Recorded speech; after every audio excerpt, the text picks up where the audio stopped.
Here we go. We're live. GZ Toronto, end of May. The man himself. Yes, sir. What up? Chris Mitchell here, BattleRap.com. How you doing, Organik? How am I doing, Organic? You know the intros better than I do. So let's talk about the event itself. First of all, GZ Toronto, thoughts overall? I thought it was really good. I thought Aftershock and KP was a fire battle. You know, from two rappers I feel like have been being slept on. You know what I mean? I've really wanted to see young Casper and KP kind of try to take that gradual step before they can get on like world domination. I think KP continues to impress.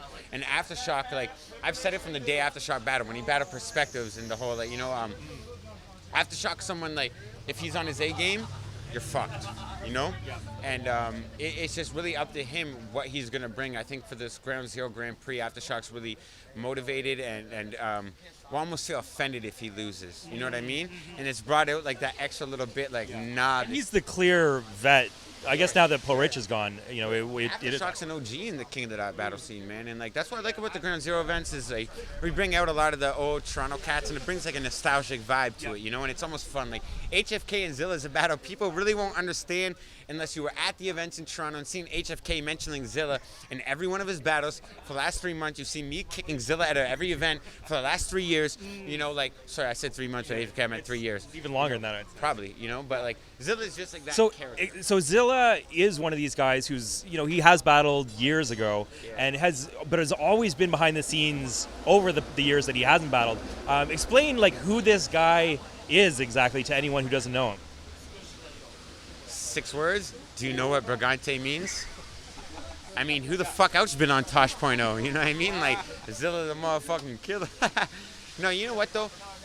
I used to, Zilla's a guy that's been around since like day one. You know, he's been coming to a lot of events, and a lot of the time back when we were younger, he was just overly excited and would interrupt battles with oohs when someone would be like, yo, I said your mom from Danforth and Eglinton. And he'd be like, oh, and it's just like, what? You know what I mean? But like, he's a character that's involved in the scene up here, and a lot of people don't understand. Like, when you run something in a city, you gotta appeal to the local community and force people trying to get out and be involved. And like HFK is one of those guys. He's awesome to watch live. HFK, when he was delivering this time and against Tricky P last time, it's like I don't think I've seen you laugh that much or like react that much as to him. Yeah, it's just the vibe he gives off. You can tell he's having fun, bro. You know what I mean? And that's what I love about battle rap. I hate the fact that like battle rap became some like alter ego where people are trying to be the alpha male and always try to like, you know, like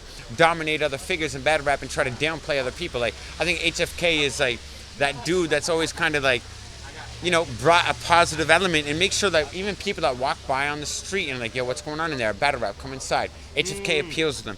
And he appeals to a local community that, which in the greater aspect of things, like it appeals to every rapper on the card because he's able to attract the casuals that just like it for a small-time entertainment thing. Not the people that are sitting there like, yo, did you hear Chilla Jones do the triple entendre against it? You know what I mean? Like, for those type rappers, you got to be get it. Yeah, you get it immediately. HFK is one of those guys. You walk in and my mom watches him, or like my grandma, or like someone that's just trying to understand what the fuck I'm doing. And like, are they super racist too?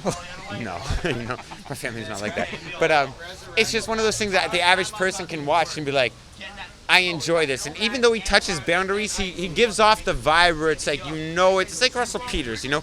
HFK is just that guy. He's just a very lighthearted person, you know? So I think it gives off that good vibe. And he's awesome to have at Toronto events, small events like this, because the local community loves him. And I know a lot of the people online go against him, but you got to understand, like, it's a full cycle in battle rap, you know what I mean? And you need every element in battle rap to make it exciting. The fact that people just joke, the fact that people just do bars, schemes, and everything adds up into this full cycle of battle rap that attracts all the masses, you know? So agreed. And listen to me put it in mathematical terms.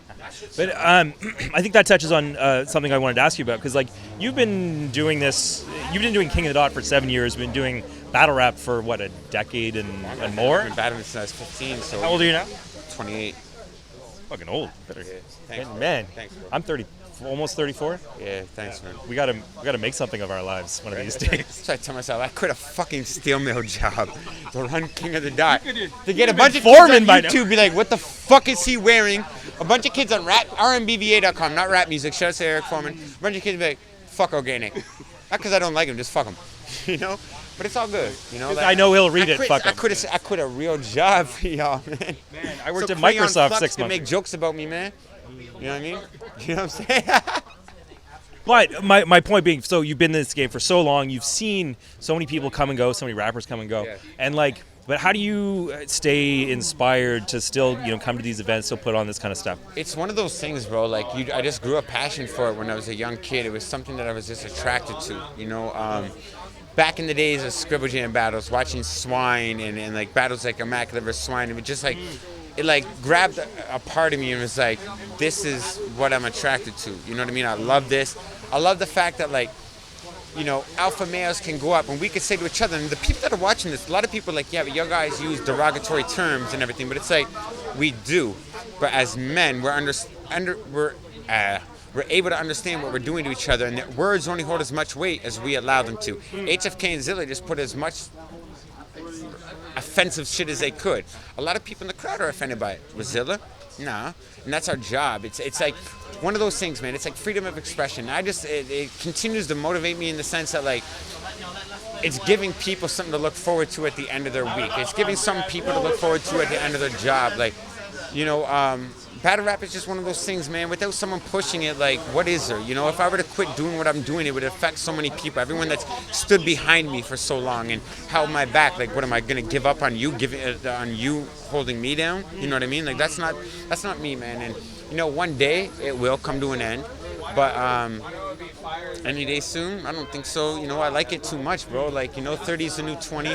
I don't care that I'm 28 years old. 35 is the new 20. I'm 28 years old and still doing this. That's cool, man. I lived the greater 20s than 98% of people in existence will ever live. And, one day I'll do it. Let's talk about a year ago. It felt like, battle rap was getting this huge push from major corporations, from the Total Slaughter, the Gladiator School events, and it feels like, I guess with the exception of Drake, like, feels like that's kind of subsided a bit. It feels like there's less kind of like, is that good for you? Is that, I mean, it is, of course. You can't buy the culture. A lot of people that are battle rap fans, they're not fans of just battle rap. They're fans of the culture, and I mean that in the sense as, like, you see the whole URL versus King of the Dot propaganda. People don't want to stray away from that. It's part of battle rap. You know what I mean?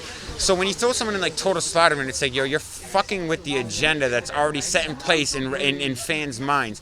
Fans don't want to see these other corporations come in and just buy the rappers and cut out the people that made it happen, because the people that made it happen are also the people that make it interesting. The little dilemma that people think are between me and Smack is like, yo, King of the, but really, you know what I mean? It ain't like that. I'm happy for what Smack's doing. When Smack has a great event, it reflects positively on us. That's battle rap being pushed to a new level. I always say it's like race car driving. There's F1 and there's Indy and there's NASCAR. There's enough room for everybody. I feel the same way about battle rap. It's nice to see you branching away from the UFC comparison.